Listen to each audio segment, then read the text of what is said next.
qué volatilidad, de mucho trabajo, ¿no? Pero por un error de información que dice él, da la orden de sacar armas y disparar sobre niños, campesinos y mujeres en Acteal. Ordena la matanza pensando que eran narcotraficantes y los mata a todos, ¿no? Y eran campesinos que van a cosechar a una tierra, los detiene el ejército, preguntan qué hacer y les dice, mátalos, ¿no? Pensando que eran narcotraficantes. Cuando descubren los cuerpos, y uno tenía armas, eran campesinos, ¿no? Mujeres embarazadas, niños, y bueno, ese es el tachizote que se llevó a la historia Zedillo. Tan es así el remordimiento que, bueno, sigue trabajando, y se dictamina a partir de las Naciones Unidas en la Comisión Financiera para el Mundo y del continente latino, que el mejor presidente del país ha sido Zedillo, ¿no? El presidente que siempre estuvo calladito, trabajó en función de México, puso las afores, blindó el sistema financiero con el IPAB, ¿no? Cambió el modelo cambiario, liberó al Banco Central para operarlo y dio grandes avances en todo lo que es la materia financiera, pero calladito, ¿eh? Y ya, ¿qué pasa? Al final del sexenio, de 1999, él entrega a la Asamblea, al Congreso, una solicitud de cancelación de pensión vitalicia, ¿no? Y lo convencen y todo, pero lo hace que no hay manera de que se niegue. Renuncia a la pensión presidencial. La pensión presidencial consiste en 273,000 pesos mensuales, 6 camionetas blindadas para su familia y para él, ¿no? Vivir en una propiedad federal de por vida, no pagar impuestos, no pagar despensa, no pagar servicios, 6 viajes internacionales al año, por todos los que quieren llevar, todo libre de gastos, y 8 viajes nacionales con todo lo que tiene que ser. El guarda escolta de por vida para él y su familia, escuelas, todo, ¿no? Él lo renuncia. Y toda la liquidación del presidente lo dona a la UNAM para hacer el anexo de ingeniería. ¿Sí? Porque además aquí estudió su hijo, ¿no? Su hijo es arquitecto. Su hijo, el arquitecto Ernesto Zedillo, ¿no? Entonces dona todo eso para la UNAM y eso así como que lo dejan ir en paz, digamos, ¿no? Se va bien tranquilo, fue un presidente bien relajado. Al final, lo único que se le ve así grandioso, que abraza a su esposa y le da un beso y le dice gracias, ¿no? Punto, se fue sin bronca. Pero su gran tache fue lo de Acteal. Eso fue lo que lo marcó, yo creo que le causó tanto remordimiento que determinó hacerlo. A la fecha es el único presidente que llega a playas nacionales, nadie lo molesta, ¿no?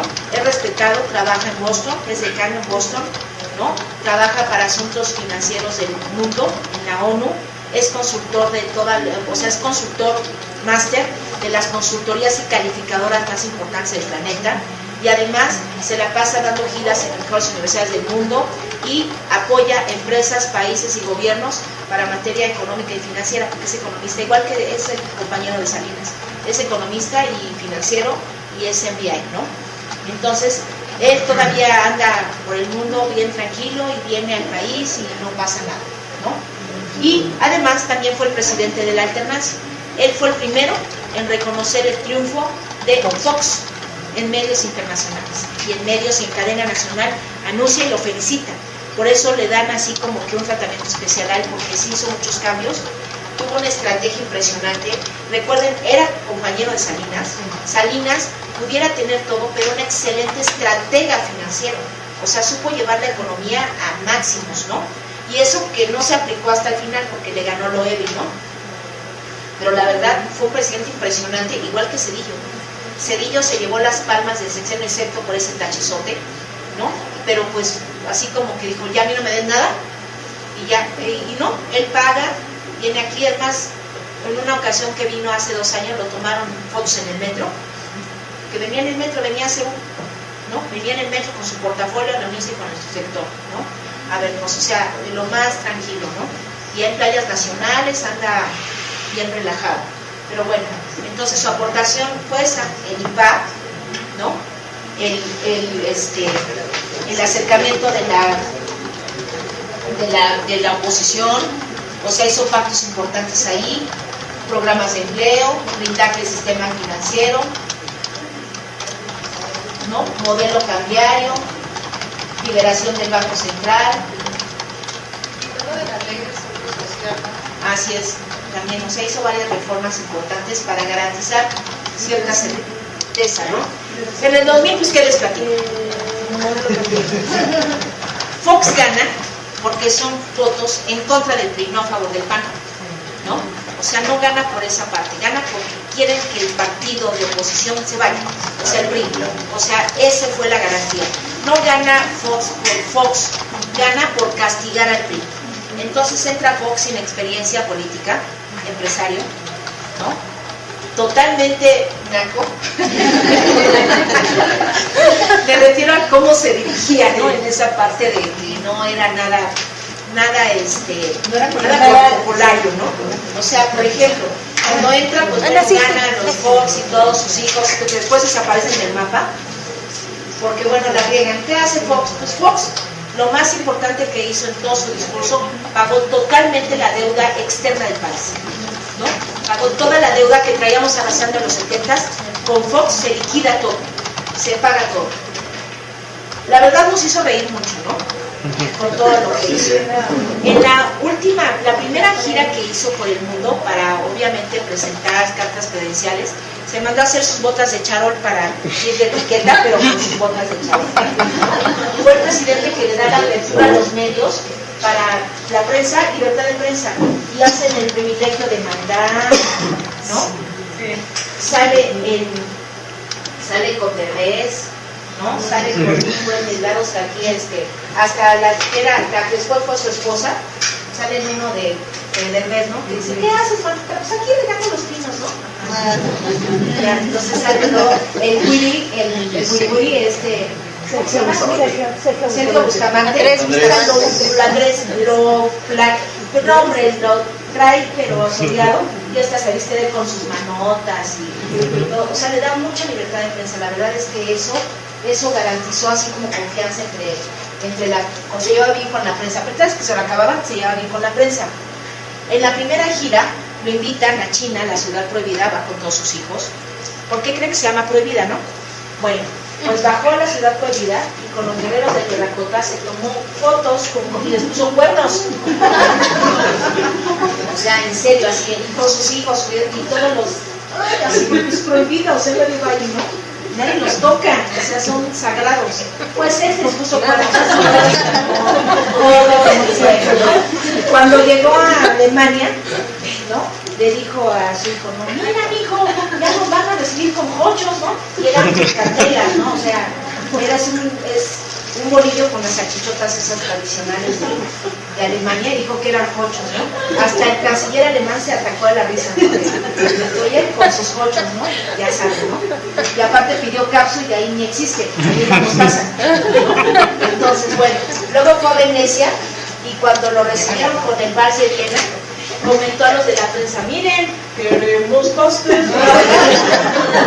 No, pues es el vals de Viena, ¿no? Entonces, eso es ¿no? Pero bueno, el haberse casado también fue muy criticado porque da una figura que en México no existía, la pareja presidencial, ¿no? En México, constitucionalmente, nada más exige la figura del presidente. No hay ningún artículo, ni siquiera cercano, que garantice esa idea. Cuando se casan, entonces, pues, trae a Marta y sus hijos se van. No, los hijos de Fox ya ven que eran adoptivos, todo. Se van porque les hacen fuertes críticas. Una de sus hijas apareció en la revista Hola con una bolsa Louis Vuitton, ¿no? Y no que su bolsa, y Louis Vuitton sacó un mensaje que su bolsa, que esa no es su bolsa, que era pirata. Entonces, pues decide ya no meterlas ahí, ya andaban así como muy igual, pero no la saca del país, y entonces se casa con ella, y entonces empieza la onda de la pareja presidencial. Por ahí una periodista importante relata toda la de Crónicas Malditas, que es la historia de Fox con Marta, de cómo le daba así su polvito de uña y practicaban ahí ritos de santería y todo para tenerlo controladito, ¿no? Porque cambió Fox de primera etapa de su sexenio, en la segunda ya era otro presidente, ¿no? Entonces, pues hubo mucha polémica porque decían que Marta era la que quería el poder, los Briviesca, que eran sus hijos, ocupaban el uno presidencial para irse de fiesta a Vallarta, y ocupaban el avión del presidente. Bueno, y se supo que hubo muchas del Melate que se fue a Michoacán y al frente de ella. Ah, sí, también todo, o sea, también tuvieron ahí los que veres, ¿no? Pero como que a Fox lo perdonaban, pero ya los ojos estaban sobre Marta. Tan es así que una ocasión en medios públicos, ya casi al final de su sexenio, en medios públicos le dijo Fox, la prensa pública, que Marta Sagún, que ya había platicado con ella, que no tenía intenciones de participar en ningún tema político, que se iban a vivir tranquilos los dos al rancho, y hasta salió en Reforma así, para el rancho mi Martita, ¿no? O sea, ahí le quitó las alas a Marta y ya no la pudo, ya de ahí la controló, todo lo que hizo se las pagó ahí, ¿no? Ya, en este sexenio se caracteriza porque era muy buen amigo de Bush, así super cuates, ¿no? De Bush. ¿Eh? Sí, son compadres. Son compadres y venían para acá y entonces decidieron legalizar a todos los migrantes en Estados Unidos. Entonces empezó la reforma migratoria y eso fue como algo bien, y además hubo cierta estabilidad porque Fox era empresario, entonces atrajo muchos capitales, ¿no? Al principio sí hubo una volatilidad impresionante porque no sabían qué política iba a tener con respecto a las empresas, a lo social, en fin, ¿no? Y con todo lo que hizo, pues no tenía mucha credibilidad. Muchos críticos dijeron que no hicieron nada. Vean cómo se está volatilizando. No había certeza de qué onda con el presidente en México, ¿no? Pero sin embargo, pues lo más interesante que hizo fue eso, haber pagado toda la deuda externa del país, ¿no? Que además era añeja ya. Entonces, bajo estas circunstancias, pues le da cierto crecimiento porque había mucha buena amistad con el presidente de Estados Unidos y muchos capitales llegaron aquí al país, ¿no? Vean, tenemos buen comportamiento y al final, aunque sea ya lejos, miren su actividad hasta el 2006, ¿no? En el 2006 vuelve a pasar lo mismo. Habían obtenido ya como candidato a Santiago Krill, ya Santiago Krill era ya el presidente casi, pero se mete a la contienda Calderón. Y en un abrir y cerrar de ojos, Calderón se hace candidato. Y Calderón gana, ¿no? Calderón también estudió en la Harvard Business School. También fue compañero de Salinas, o de Cedillo. Creo que él habrá sacado como 6, ¿no? Pero también era académico y es ingeniero además, creo, ¿no? Entonces, ahí, ¿qué es lo primero que hizo? Primero se peleó con los cárteles más importantes del país, ¿sí? Y además crea los Zetas, ¿no? El grupo de choque para protegerse de los ataques por la ruptura de la alianza entre el cártel del norte y los cárteles del sur. Y empieza la bronca que todavía tenemos hoy y ahora ya son como rockstar, ¿no? No, de verdad, a partir de él los puso en el ojo del huracán. El narco siempre ha operado y en nuestro país más. Hay alianzas importantes en el norte y además la gente en el norte prefiere que haya narcos porque les da lo que necesitan y se les da así. Entonces, el gobierno no llega ahí. ¿Por qué? Porque ya sabían que era una zona donde narcos hacen cargo de ahí. Y del sur, pues ahí no. Fíjense, como la bronca de México, más bien de Estados Unidos, no está en el norte, en la frontera, está en la frontera sur. Y no es de México la bronca, es de abajo.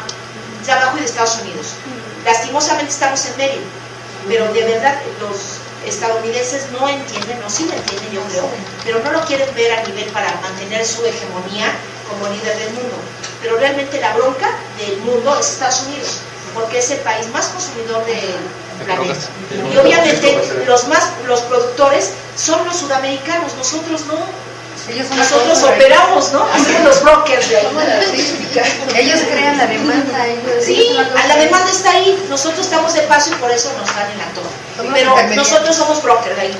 Aquí está, va, ¿no? Al país le conviene porque también entran grupos de mi capital. Pero la bronca de Calderón no era erradicar, sino quería participación también. Entonces, como estaba cerrado, hace su grupo de choque, que son los Zetas, ¿no? Y eso fractura todo el país y se rompen las alianzas y que después ahora dieron costos sociales, ¿no? Entonces, al romperse la alianza, entonces van con la sociedad civil. Como ustedes vieron, todo ese sexenio, pues, hubo una lucha encarnizada con el narco, ¿no? Y por la creación de los Zetas, todo, y bueno. Tal es así que el Maricota se fue a vivir a Boston, la ciudad más segura del mundo, ¿no? Y ahí no lo tocan. Entonces, pues se va bien y va trabajando, mantiene cierta hegemonía con las empresas, pero ¿qué pasa? Aquí viene el 2008, ¿ya vieron? Lo que platicamos en una ocasión en clase, ¿no? Es el 2008, la recesión más fuerte que hubo. Tal vez ahí no la noten tanto, pero miren, les voy a mostrar otra empresa.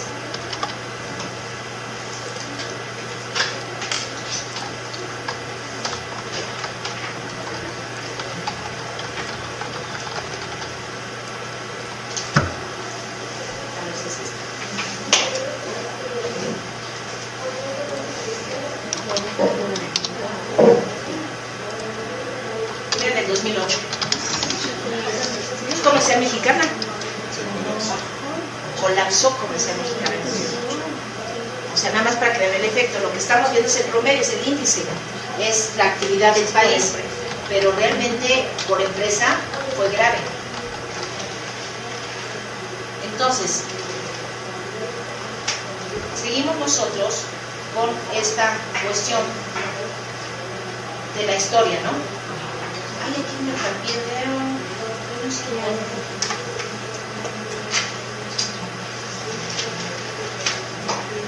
Ah, este se pasó. Sí.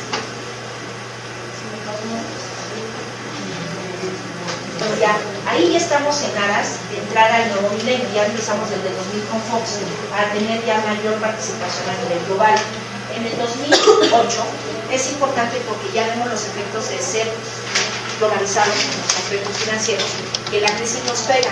Afortunadamente el 2008 no nos llegó a tanto porque Cartes es un excelente dirigente del Banco Central y tenía la reserva alta y fortalecida para que no nos pegara la crisis.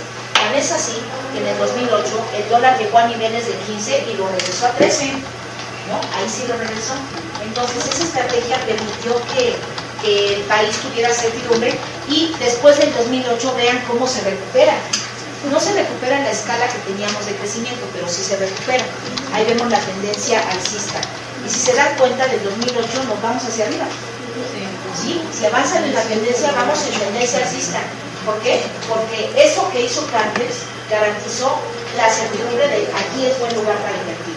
Además que a la par, por esa estrategia que hizo México en el 2008 a través de Cartes, la Moody's nos calificó AA, ¿no? Es una calificación muy alta para un país que es una economía emergente, ¿no? Entonces nos calificó muy bien y eso también pues atrajo muchos capitales y las inversiones se fortalecieron y además otras llegaron.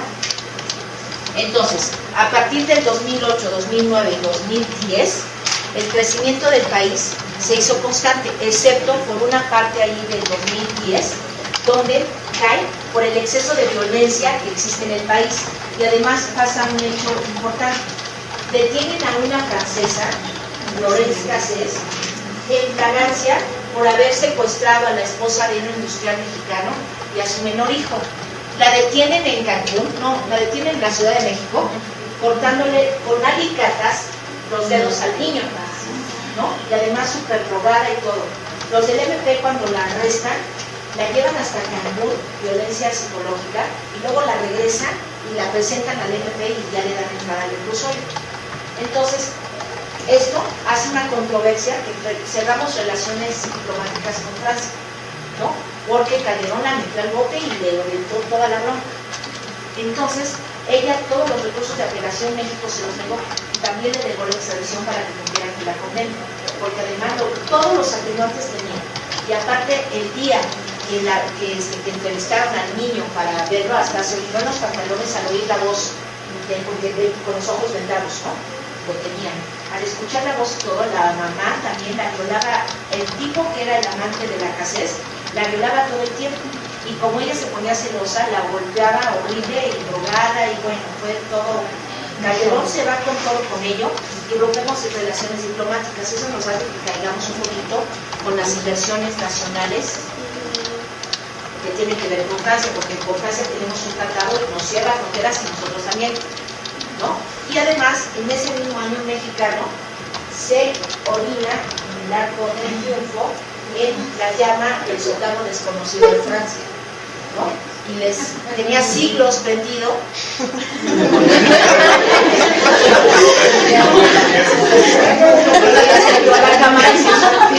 Es que hagan de cuenta que es el Arco del Triunfo y abajo hay es un cuadrito, ¿no? Y hay fuego. Pero ese fuego está prendido desde la Segunda Guerra Mundial. Es en honor a los caídos en la Segunda Guerra Mundial, es la cama del soldado desconocido, o de los caídos al barco. Y un mexicano llega en la madrugada, acaba de fiesta, ve a las cámaras, saluda a las cámaras y se orina y les apaga las llamas. Eso causó una controversia internacional, ¿no? Y el mexicano, bueno, el gobierno no, pero eso pues no nos pidió disculpas, pero ya se lo acabó. Bueno, y ahí tenemos ahí el 2010, ¿no? Luego 2011, pues ahí toda la incertidumbre, porque viene la bronca contra Calderón, que es borracho, veta a esta Merkel, yo la receta que me cae. La Merkel la veta porque publica en el proceso, dice, ¿con cuál de las dos me voy? Aristegui, perdón, Aristegui, gracias. No sé por qué se juega. No tiene nada que se da cuenta. Bueno, Aristegui, además entrevistan a gente del avión presidencial, no revelada la fuente, o sea, no se ve quién, ¿no? Pero revela que sí Calderón es de estos que acosa a las azafatas, y son de la Guardia Presidencial, que las acosa, que se pone súper borracho, en fin, ¿no? Todo el discurso, y ahí como que baja, y aparte la bronca que trae, y se echa para atrás Estados Unidos de la reforma migratoria. Entonces, a la par de eso, perdemos poder en el mundo, y Moody's nos descalifica y nos quita ser líderes de Latinoamérica, y crea el grupo de los BRIC, nos quita México y pone a Brasil como precursor del movimiento de crecimiento económico latino. Entonces México, por no haber logrado esa reforma, nos echa para atrás, nos descalifica y se forman los BRIC, ¿no? Los BRIC. Sí, los países BRIC, los que es Brasil, Rusia, la India y China, ¿no? Como principales aportadores del PIB internacional y como economías emergentes del primer mundo, ¿no? Y nos quita a nosotros esa calificación, que en el 2012 nos recuperamos porque Brasil se puso intenso con respecto a los autos, nos pone un bloqueo porque en el mundo, cada 5 autos que circulan a nivel global, 5 son armados en México. Entonces, cuando Brasil se da cuenta de que nosotros le provocamos un superávit, ¿no? Cierra fronteras, y entonces, ¿qué creen? Pues llega el presidente de Economía, el secretario de Economía de Brasil, y que me lo mandan a la goma, y les dijo, no, sabes que ya no juego con México, a ver, ahí estamos con tus canicas, ¿no? Porque los tratados, chicos, los acuerdos, son todos de buena fe, no están por encima de las soberanías. En el momento que un país puede dejar el tratado. Por eso, ahorita vean el Telecán, ¿no? Pero en el caso de Brasil también hizo lo mismo, pero ahí va la otra parte. En México, en el 2011 y 12, llegan las principales armadoras del mundo. Empieza Mazda, todas, ¿no? Incluso en el 2012, Kia, que es coreana, inaugura su planta de producción en San Pedro Garza, en Monterrey, que es la colonia más cara del continente latino, ¿no? En San Pedro Garza se alista acero. Entonces, se vinieron todas las armadoras con la intención de que el corredor latino empieza por México. Y Brasil cierra sus fronteras. Entonces, pues van todos los dueños de las armadoras y le dicen a Brasil que si no sigue tratado con México, entonces lo van a bloquear con todas sus filiales que también son alimentarias, que también son manufacturas, y Brasil dijo, bueno, ahí muere. Entonces, pero no me puede meter tantos goles, o sea, y además voy a subir mi arancel, y nos subió el arancel 60%, políticas proteccionistas, pero esa estrategia le da idea a Moody's de que Brasil es bien mala onda y nos da a nosotros otro grupo de aportación, que son los MIC, ¿no? Entonces nosotros ya también aportamos Producto Interno Bruto al mundo a partir del bloque que compone México, la India, Tailandia y Singapur, ¿no? Pero es el grupo. De Estados Unidos aporta el 23%, China el 16%, los BRIC el 2.8% y el Grupo de México 1.6%, ¿no? De riqueza al global. Entonces, en 2012 pues lo cierra Calderón pues, con cierto éxito en esta parte, aunque muy destrozado en la parte social por lo de las alianzas que hay. Lo único que hizo Calderón con todo esto, aparte de romper la paz social que había en ciertas comunidades, también hace que ahora los narcos son como estrellas, ¿no? Entonces ahí tenemos una controversia. De repente ahora tenemos 1.000.000 de series, sobre todo en Netflix, donde tienen a los narcos como cool, ¿no? Y ahora resulta que, pues, que los niños van a ver y dicen, pues mejor soy narco, ¿no? Y ya, pero ahí entra cuestiones sociales también que puso muy diferente. Después, pues, ¿qué les digo? Entra nuestro querido presidente, ¿no? Su querido presidente. Su querido presidente, el señor Copetes, ¿no? Vean cómo desde 2012 baja la tendencia y otra vez se recupera.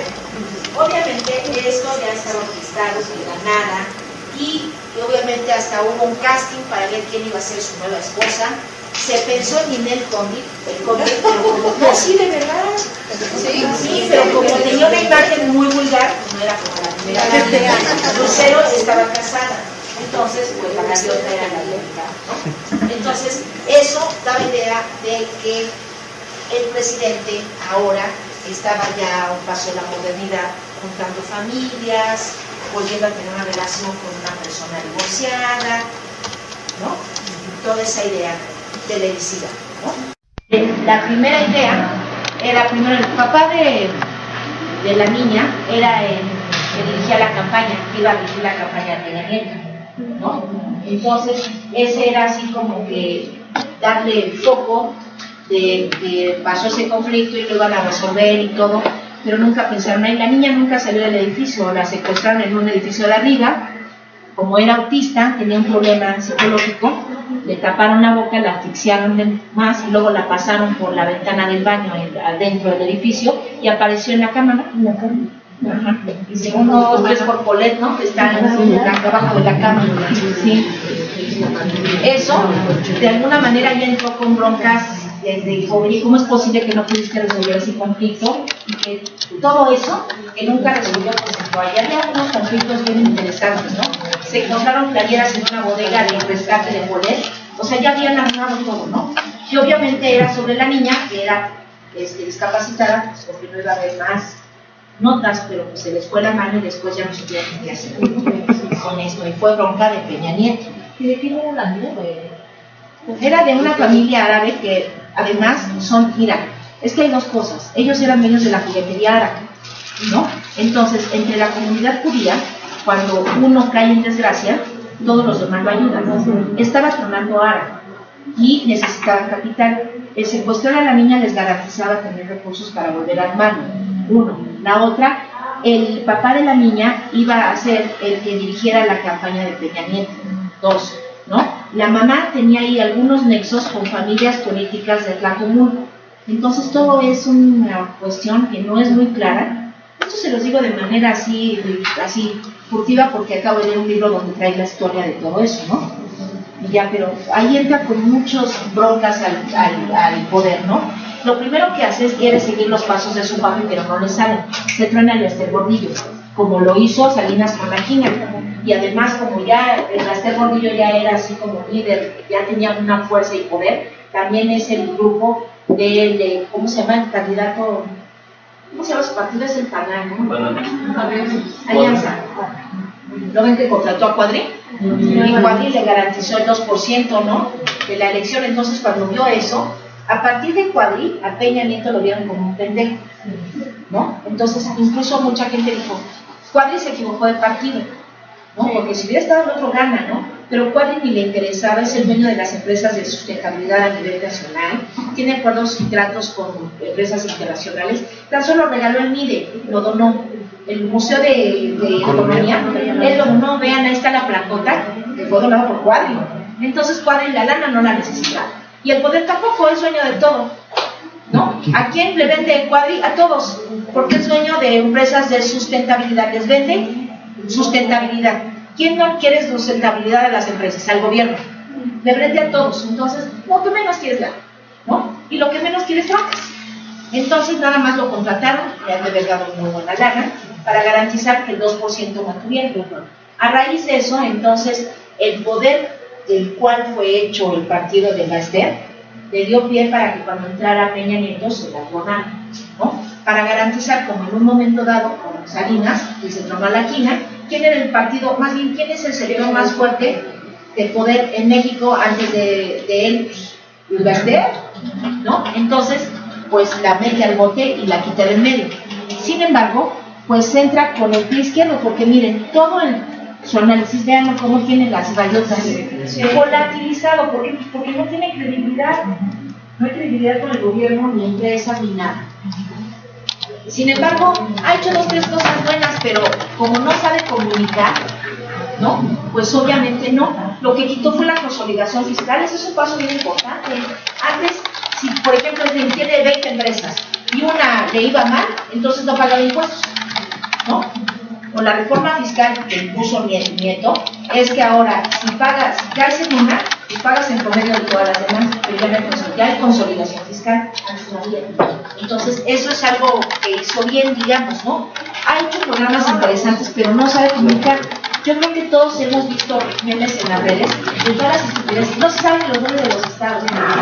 Tenemos una carretera que comunica este estado con este otro estado. Y que 5 es menos que 1. Bueno, mira, yo no lo critico porque yo leo libros y nunca sé el nombre de los autores. Por eso no lo critico así como que digo, bueno, no le da importancia, ¿no? Ajá, digamos, no es tan, porque si ya me pregunta libros y yo así, nunca no sé de quién es. No puedes contar un título del libro, ni siquiera autores. Ajá, no lo digo. Yo creo que sí, pero leí la Biblia, ¿no? Y uno, pero todo lo que en el refresco del señor presidente Peña, fiel y se ríe el solo.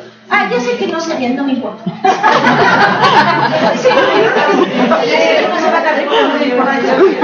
Ya vamos a llegar, nos falta como un minuto, no menos 5. Entonces, si ya vamos a llegar como un minuto, no menos, como 5. La fama de que también no te esposa. Ah, claro, su esposa Mónica se murió. ¿De qué mató a su esposa? ¿De qué se murió su esposa? Y no recuerdo. O sea, ¿cómo no vas a saber de qué se murió la pareja, la mamá de tus hijos?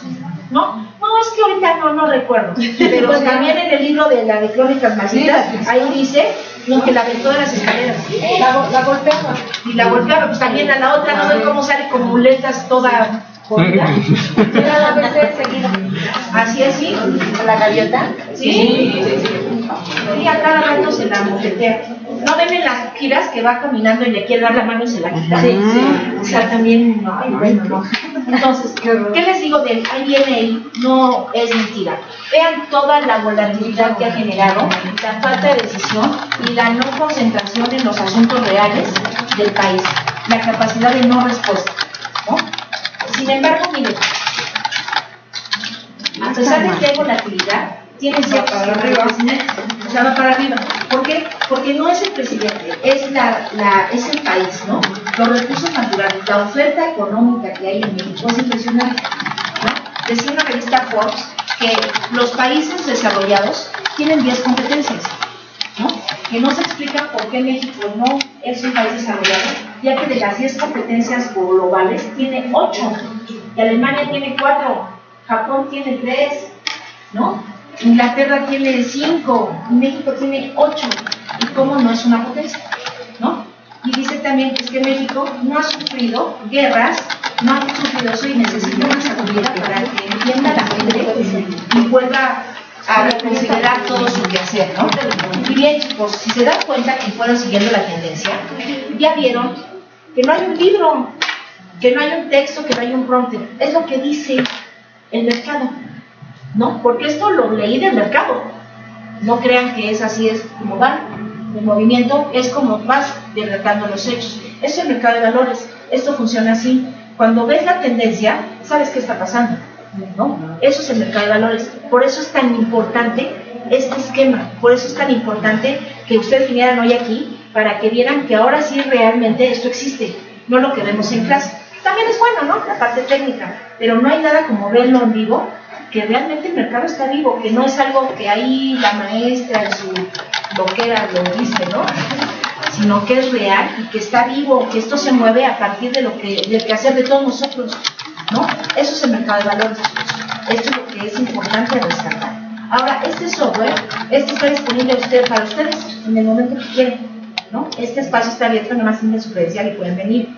Hay más cosas aquí, nada más que por cuestiones de tiempo no vamos a poder alcanzar a ver, porque tenemos ahorita ya como 1 hora para poder cerrar el tema y lo hemos sentado a derivados, ¿no? Pero sí estaría interesante que pudieran darse una vuelta por aquí. De hecho, el software tiene muchas virtudes para poderlas estudiar. ¿Sí? Por ejemplo, ustedes les dieron clic en el icono invertido, en el triángulo invertido. Sí. Ahí están todas las empresas que cotizan en el mercado en vivo. ¿Cómo podemos hacer eso? ¿Sí? Ahora, por ejemplo, si entran al menú principal, ya saben dónde está el pizarroncito con el signo de más. Sí. Entran al signo de más. Hay uno que dice datos generales, creo, o que dice resumen. En el primero, en base de datos generales, reportes financieros, cotizaciones. Ficha técnica en el primer grupo. Ficha técnica, ahí está el resumen de todo. O sea, con esa hoja ya saben cómo va una empresa. Ahí están los datos, volatilidad, desviación estándar, lo que vimos en clase, ahí está, ¿no? La desviación, ya está. Por ejemplo, si nosotros vemos aquí, a ver otra empresa.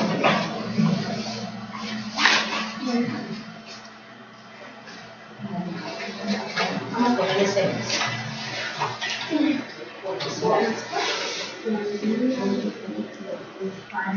Miren, si tenemos nosotros el menú principal, aquí ya todo lo que haga el software es en función a esta empresa. Cuando cambiamos la empresa, cambiamos todo el software, ¿eh? O sea, todo lo que hace es en función de ahí. Ahora, aquí, esta parte que dice Matrix, es para filtrar lo más importante, para no estar buscando, aquí busco yo, a ver, dame la volatilidad, ¿no? De la empresa. Aquí le busco volatilidad.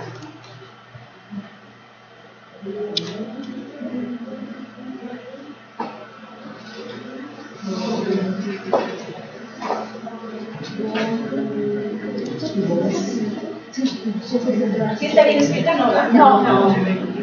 Ese. Viste la dos más, otra.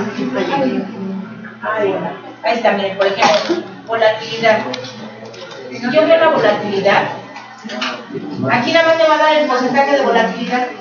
Sí, nada más lo que es la volatilidad por día y por todo, o sea, toda la volatilidad. Aquí tiene 26, 28, 26% de volatilidad, ¿no? Y ya, así me la da. Si yo otra columna creo, voy a sacar el dato que me interesa. Ya no tengo que andar buscando. Para eso sirve la función matrix, ¿no? Ahora, Maestra, ¿esos números son qué? ¿Porcentaje? Sí, son porcentajes, son volatilidad. Lo que nosotros vimos. Sí. Y por ejemplo, aquí en la ficha técnica, los gráficos, pues ya vieron, aquí está el de precios, hay para hacerlos en blanco. Ustedes pueden hacer gráficos con lo que a ustedes les interesa, no sé, la volatilidad y los rendimientos, ¿no? Pueden graficar todo lo que hay aquí, lo pueden graficar ustedes solitos en blanco. Aquí está el de precios, aquí vienen todos los gráficos que necesitan para poder analizar un activo. Después, la ficha técnica, aquí esta, nos da todos los datos de la empresa, todos. Así nada más para que lo vean de manera rápida. Aquí viene todo. ¿Sí? Aquí vienen los ingresos, aquí vienen las fechas, ¿sí? Aquí vienen precisamente los cierres, también viene la volatilidad, ya vieron, aquí viene la beta, ¿sí? Viene la VAR, viene la pérdida máxima, aquí viene todo, ¿sí? Todo lo que necesitan para analizar una acción y el análisis técnico.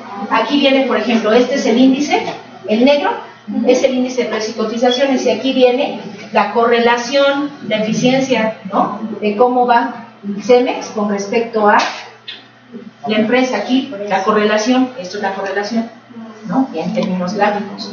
Y bueno, aquí viene, por ejemplo, la deuda, la capitalización, la ganancia, los ingresos brutos, ahí viene todo el comportamiento de la empresa.